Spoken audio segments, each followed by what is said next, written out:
And there's Laura. Laura, hi. Good to see you. Good morning. Good morning. Laura is in my neck of the woods, ish. We're both in Washington State. I'm on the east side of the mountains. Laura, where are you based out of? I am just outside of Seattle in Issaquah, Washington. And I've been with the brand here I'm in my third year now. So I haven't put every single Salomon shoe on my foot, but I put a lot of them on my feet. And hopefully I can answer any questions that come up, whether they're related to the products we're talking about today or anything else in the line.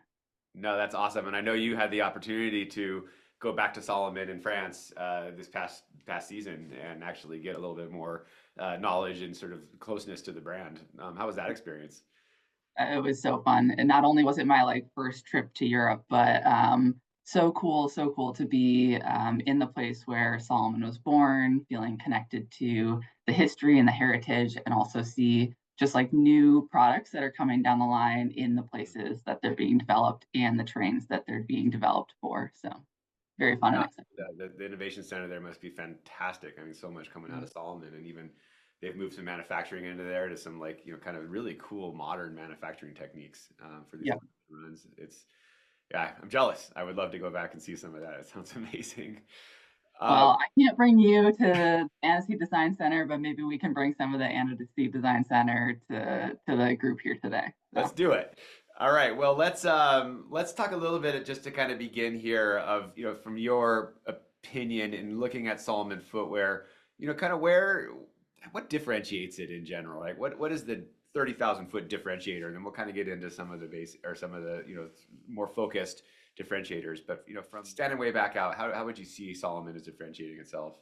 yeah, so especially in the last couple of years and moving forward into the future, Solomon is really thinking about our products in terms of this idea of dynamic performance. Maybe you already have idea of what that means, maybe not, but maybe Marshall, to put you on the spot, if you were to think of like the word dynamic, what kind of words come to mind when you think about just like what does dynamic mean? Yeah, I love it. To me, dynamic means constantly changing, constantly adapting to maybe what I'm doing or my surroundings is how I would view that. It's a great question. Yeah, I love it. And I think that is how Solomon views it too. We are thinking about adapting, changing, bringing in energy, progressing. All of these things are encapsulated in dynamic performance, and that's really what we're looking at over the body of our products. And then also, in addition to this big idea of dynamic performance, we're whittling those down or kind of bucketing those down into a couple of different things: dynamic pace, dynamic support, and dynamic comfort. And while our footwear will definitely incorporate all of those at different levels, some years will be more focused on something like dynamic support, like we are here in 2024. A lot of our products kind of resonate really strongly with this dynamic support idea, which we'll see today. And then like next year in 2025, we have a lot of products that are really dialing down into the dynamic comfort story. So Hmm. tune in again next year and you'll see some really cool Well, dynamic I'm be comfort curious stuff. to see what that expression is like in shoes, right? That Yeah. concept. And wow, okay, you've got us intrigued. But let's focus right now on some of that dynamic support, right? There's some tech callouts that I think we see throughout much of the Solomon line. Yeah, these all are pieces of technology that are core to Salomon products in general and all also help us get that dynamic support story. So we're going to go more into the active chassis in a second. So I won't talk about that too much, but we have our energy foam, which is on almost all of our running products, trail and road. And the energy foam is this really dynamic, lightweight, and responsive foam that we have in our shoes right now. We have the Sense of Fit design. If you've been around Solomon for a while, you're very familiar with this like zigzag pattern that comes from the lacing system of the shoe down to the midsole. And that's really designed to encapsulate the foot, hold it in kind of like a seat belt or rib cage so that we're getting that performance fit out of our footwear. And then lastly, a key Solomon technology is our Contagrip proprietary outsole material, which we have a number of different categories, rubber types, and lug patterns to help us get whatever we want to out of the use of the shoe. Right, a lot of thought going into creating those outsoles specifically for each shoe. Mhm. And your experience there in grip and friction it shows, and it is unique in that way. And yeah, if you ever want to see those differentiators, just turn a Solomon shoe over and look at that outsole. It's really custom. It's kind of cool, and that's something to point out to customers. Well, this active chassis concept, I've really seen this balloon quite a bit over the last few years, and it's cool because it's visible, easy to call out, but it's also minimal. So it doesn't add a lot of weight, doesn't add a lot to the shoe, but certainly supports. So what is active chassis, and how can we talk to customers about it? Yeah, the active chassis piece on our footwear is this additional piece of usually slightly denser foam or denser material that goes on the outside of the shoe, sometimes on the inside as well, depending on the shoe, in order to increase the stability and control and guidance in the shoe by just a little bit. We generally don't talk about it as a stability shoe. They're still all neutral shoes, but as we get more and more cushion and softer foams underneath the shoe in order to make it comfortable, sometimes we sacrifice some amount of control in the shoe, or you could say stability. You can get like a little bit more of a tippy experience in a shoe once you get more and more cushion underneath. So because we have a lot of off-road products, places where we don't want that to happen, obviously, but we still want to have a comfortable cushioned shoe. Solomon's solution is to add this active chassis piece to really help with the control. And you can see in our hiking products, in our trail, and even some of our gravel and road, we have this across the whole line, and it's applied in different ways on different shoes in order to really maximize the benefit. Yeah, well, let's take a look at it in one of the, I think now it has become sort of this iconic Solomon shoe, the Genesis, right? Where did the Genesis evolve from? Yeah, the Genesis evolved from our S Lab Genesis, which, if you're not familiar with Solomon, Solomon has a whole line called S Lab, which just stands for Solomon Lab. And S Lab is our designers and our Solomon athletes getting together to really design some cutting edge products that perform at the very top level. Mhm. And not only are they accessible to our athletes, but they're accessible to anyone. Um, so that's S Lab, and we designed this shoe maybe a year and a half or 2 years ago, called the timelines all blur together, but it was called the S Lab Genesis, Yeah. and it's been a really top performing trail running and mountain running shoe for our athletes. A lot of them using them for all day mountain adventures, for fastest known times out in the mountains, for crushing 100-mile races. Really, like the whole gamut of trail running experiences can be tackled in that shoe. And because that shoe had so much popularity, so much love, Salomon decided to take that shoe and bring the technology down into a shoe that's a little bit more price point friendly and accessible to all of us as runners.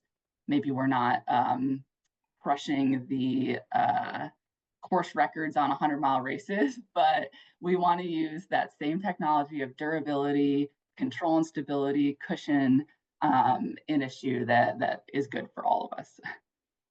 Yeah, and so this is the Genesis, right? And this is kind of the almost like I would think of as like almost the detuned version of the Solomon S Lab Genesis, right? This is for more broadens it out. What would you do to how do you take a shoe like the S Lab Genesis and then make it more available to everybody? What how does that change in fit? How does that change in componentry? Yeah, that's a really good question. We have a little bit of extra flaring of some of the foam on the bottom to increase, again, the stability of the shoe because we don't always have the same musculature or running dynamics as our pros do. And then we have uh, on the Genesis, it's like a sock fit upper. It like is Mm. all one piece and it comes up to the ankle, and that can be hard for some of us to get on our feet. So on the regular person version of the Genesis, Genesis for the people is what I like to call it. Yeah, right. We have a like just a regular tongue, a gusseted tongue that opens up a lot wider. Yeah. And also we are using materials, again, a lot of the same ones, but it's a little bit more of a friendly price for the rest of us. Yeah, and there you can see the active chassis on the outside of it. It's that little call out that says Solomon on it on the shoe. Thanks, Ben. And that would be that little that I think in this one it's a higher density EVA Yeah. insert on the outside. There you go. I also have it here in front of me, if you can see this too. It's the Yeah. red piece here that is the active chassis. And then on the inside, the foam comes up a little bit higher as well. Now I know, Laura, when this came out, you still do have love and psych for this shoe. You've now been using this for quite some time, in both the non-Gore and the Gore version, and you've been doing shoe demos with it. What's the word on the street from this? What's your own personal experience? Yeah, I think there's so much hype in the marketplace about the shoe. It's really exciting that I feel like not only people who have known and loved Salomon for a long time really love and identify with this shoe as like a very cool core Salomon product, but also people who are new consumers and haven't used Salomon in the past have really been loving this trail shoe too. I Mhm. think the strongest feedback for positives that I get are grip, the cushion, the stability, and the durability, which is exactly like what Salomon was going after in designing this shoe. So really exciting feedback all around. Yeah, I heard a rumor that you had a demo shoe out there for a while. Somebody may have borrowed for quite some time, but it was cool because you could get it back and see the durability on it. Yeah, I think on the next photo, I don't know if you guys have it in the deck, but I have the shoe actually right here as well. So someone accidentally, it was a true accident. They ended up with a demo shoe after a demo event, and sorry for the Yeah, screen the here, Lord but does this. Yeah, yeah. they our schedules misaligned. He couldn't get it back to me for like another month and a half after he had it. I said no problem, continue to demo it, see how you like it after putting more miles on it. Well, the shoe came back to me and he had taken it to Europe to run on the the UTMB trail, not in the race, but on the trails out there. He had put like multiple hundreds of miles on it, and It's a demo uh, shoe. That's what it's for, right? that's what it's for, right? It was great. I was like, maybe you buy one now, but this is the shoe that came back. So you can see Uh, that the lug pattern is still very much there, a little bit less crisp, but we still have a great amount of foam in it. There are no holes in the upper in the matrix mesh. So nice. Yeah. a testament to the durability in the shoe for sure. All right. So that's the Genesis, and that's going to be.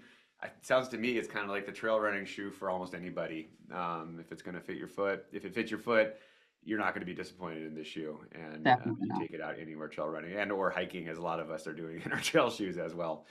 Yeah. Um, but as we get into more technical terrain, there's a shoe for that, right? And that's where we get into some of these other products, right? And this is really interesting. This is somewhere between an approach shoe and maybe I don't know where would you position the X Ultra Alpine Gore-Tex?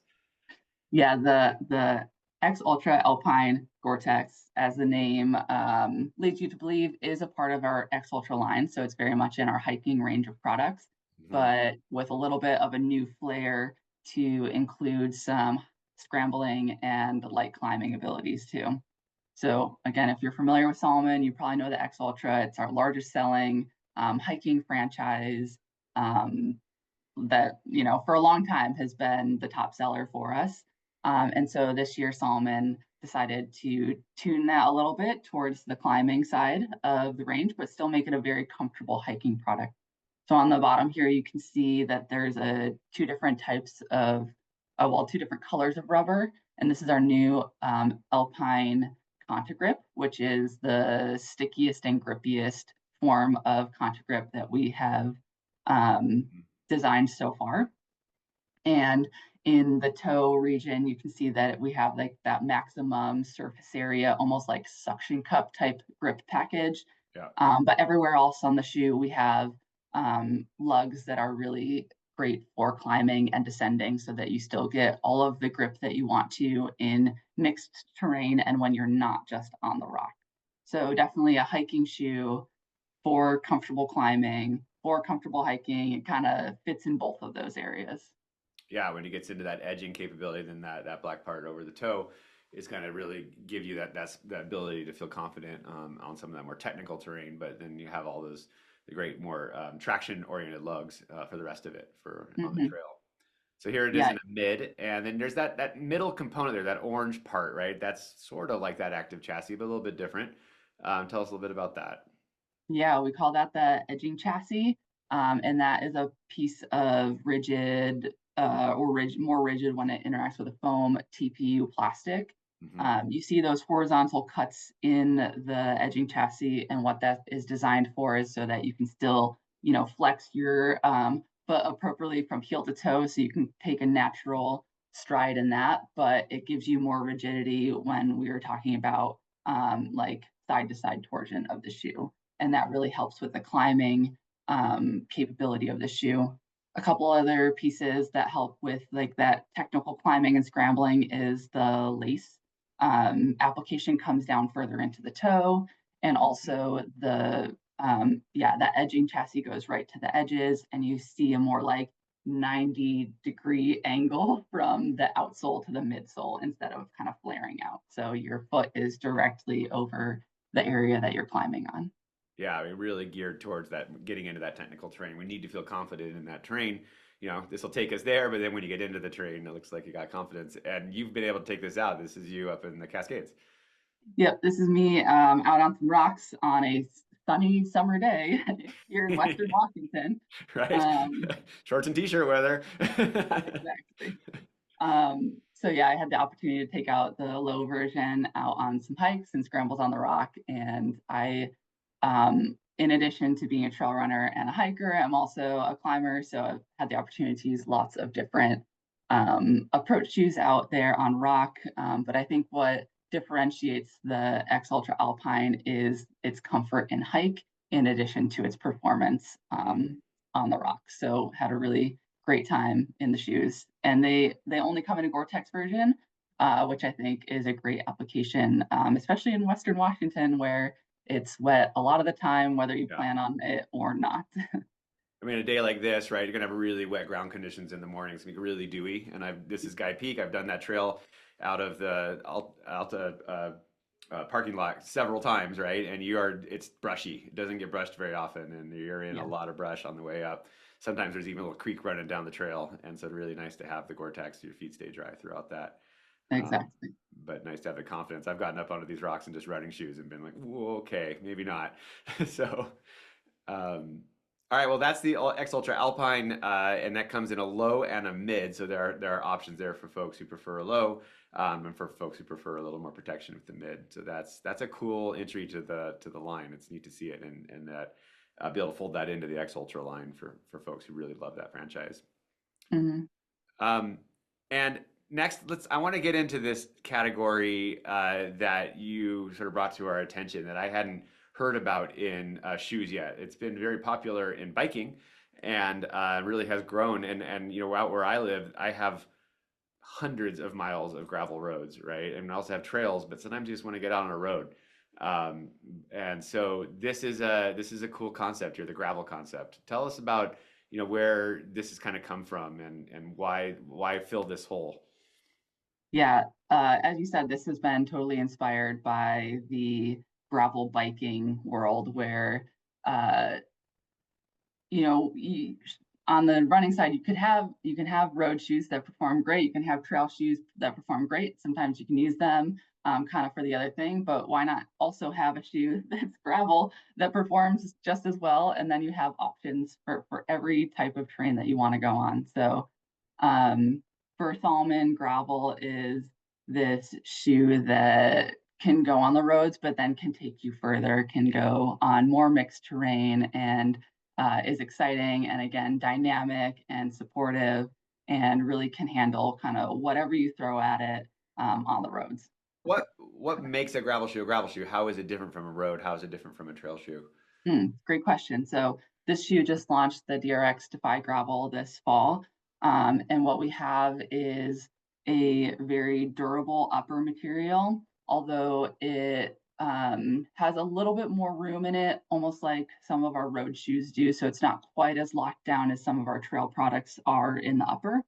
But we have this great road contra grip rubber that is durable on the roads and on mixed terrain with a small lug pattern that's very inspired by a gravel bike tire. On the bottom of the shoe, you can see Mhm. the application of that.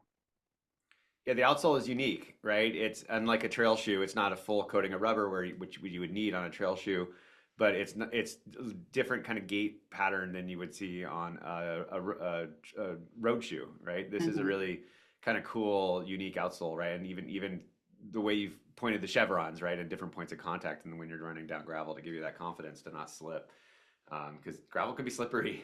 Yeah, yeah, it's true. I think, oh, there's a question. What's pointy at the tip? This is just Yeah. a mock-up, and it shows you really the tip isn't pointy on the shoe. It just wraps up around the toe. So the rubber continues around the toe. I Yeah. have the gravel version Yeah. here, which you can see on my little video here. So it's no not pointy. Yeah, right. This is just the CAD drawing of the specs on the rubber. And have you taken these out yet? Yes, I've gotten to take them out on many runs. They are very wonderful shoes. I think for me, I'm not running as many gravel trails in my area, but there are a lot of like city parks that I will run into, especially when I go into Seattle to run with groups there, where I might be running from the store, which is on pavement to the park, which could be gravel, it could be mulch, it could be some dirt, but it's usually not technical, super technical trail. And this is a great shoe that will do it all. Okay.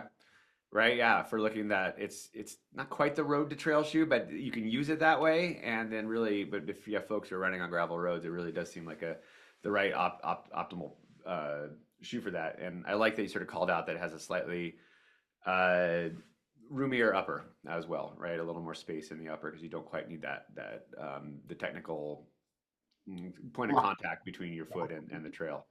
Yeah. An interesting addition to the market. There's a couple of questions that we have here around gator compatibility and then the sort of height of the Chevron V lugs in that shoe. If you Mm. I don't have an exact spec on the lugs, but I'm pretty sure they're around 2 millimeters. So they're know. not too crazy in Yeah. either direction. They offer like the right amount of grip without being uncomfortable on paved surfaces.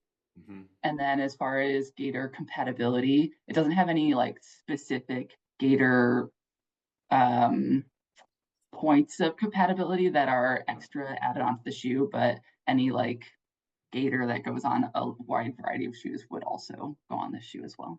Okay. Yeah. So it doesn't have like a little Velcro strap in the back or anything like some shoes do. Because It does not. yeah, and the idea here to lighten it up, keep it just very minimalist for gravel running.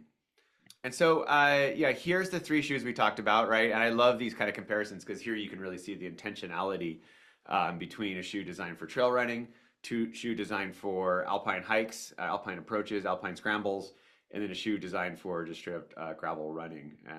When you look at these three differences, what do you notice, Laura, as a person who's really an expert in shoes? Point out some of the major differences that you see. Yeah, I definitely see a differences in how that chassis system is applied so that each shoe is functioning at its full capacity. So on the trail side and the gravel side, you see the active chassis and then the edge chassis in the middle. You also see different lug patterns for different terrains. And I also see different foam applications for different levels of comfort and support throughout the hike or run. Mhm. And some great colorways. I also see that. Sure. Yeah, and that's awesome. These are all great colorways for sure. Yeah.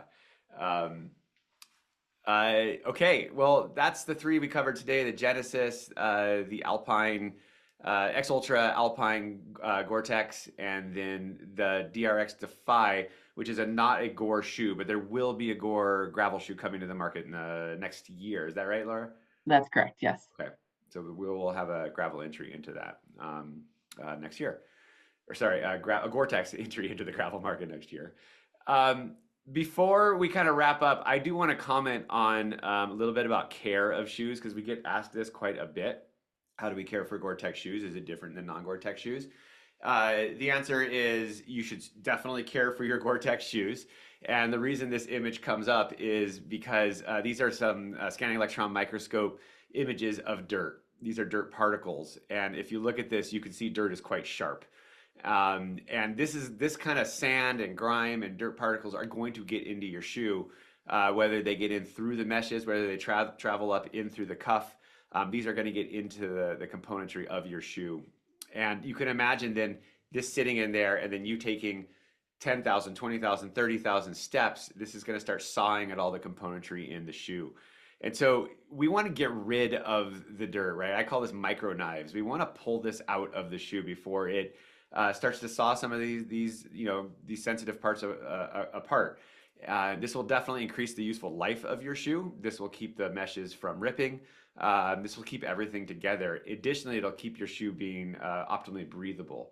As dirt causes resistance to evaporative transport, it's more mass in the shoe. It's harder for a shoe to be breathable when it's dirty. And so, how do you wash a GORE-TEX shoe? Well, the same way you would wash a non-GORE-TEX shoe, you want to hand wash it. I use a shoe brush, and I use soap and water. I actually just use dish soap because that's what I have on hand at the utility sink. I get it wet, I scrub it down, I scrub the exterior, and I scrub the interior. And this is key with Gore, is that you do need to get the interior of the shoe as well if you've introduced dirt in through your sock or in through the cuff. And so you're going to want to scrub that out. And actually, I use a bottle brush to scrub out the interior of the shoe. It's really an efficient way to get inside there and just scrub it. And I rinse it until I see no more suds. You need to set it out to dry, right? You don't want to dry it near a heat source. Shoes are loaded with different glues, and these glues can be very sensitive to heat, right? Unlike garments. Garments can take the heat of your dryer. Shoes cannot. And so I recommend just setting them out to air dry. One trick to accelerate the drying process is to stuff them full of newspapers. Newspaper is a fantastic wicking material. It will absorb the moisture in the interior of the shoe overnight, and in the morning you'll have dry shoes. And then you can reapply a DWR to the exterior of the shoe.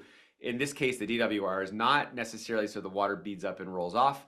It's to basically act as an anti-wicking treatment on the shoe so that when you do get your shoe wet, the water doesn't transport around the exterior of the shoe and get up and get into your sock. And so reapplying a DWR can assist with that. But really a clean shoe is the best way to reduce wicking overall. So that's the process. It's quite simple. You should do it frequently. It will extend the life of your shoe.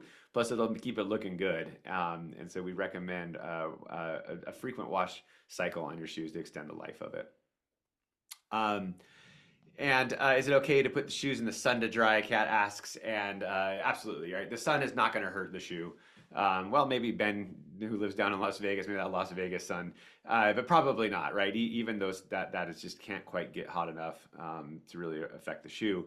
So the sun is okay from my experience to put it out in the sun to dry. And then would I pre-soak the shoe in soapy water? Certainly helps. Absolutely, right? Because some of the oils that you can get into your shoe from your sweat, from outside in the mud, might take a little bit for the detergents to break down some of those the oils that you have in there. So soaking them can certainly help and make it easier just to scrub everything away at the end. The key here is just give it a really good rinse because we do want to remove all the soap, the detergents out of the shoe because those actually will act as a wicking surface or wicking substrate. So we want to remove all the detergents that you add into it. So great questions. Yeah, and Richard, the bottle brush is key, right? I just have an old bottle brush sitting down by my sink that I use, and it's lasted me for years, right? You don't really wear it out. So, all right, well, Laura, thanks for running through all these cool products with us today, right? I always look to Salomon to see what's interesting and what's new. Y'all come out with some very creative products, and your assortment is vast. So there is a shoe for everybody. Yeah. Yeah, it's cool that you're here to help us guide us through it and understand some of these products. So thank you for that. And if you're all up in the Pacific Northwest, I'm sure you've either met Laura or you'll soon meet her as she travels around. So say hi when she comes into your stores. All right, Laura. Well, thank you so much for your time today. It's always great to chat with you. Your perspective is certainly welcome. So thank you, Laura. Thanks for having me. Yeah, and thanks to everybody for joining on the Salomon call.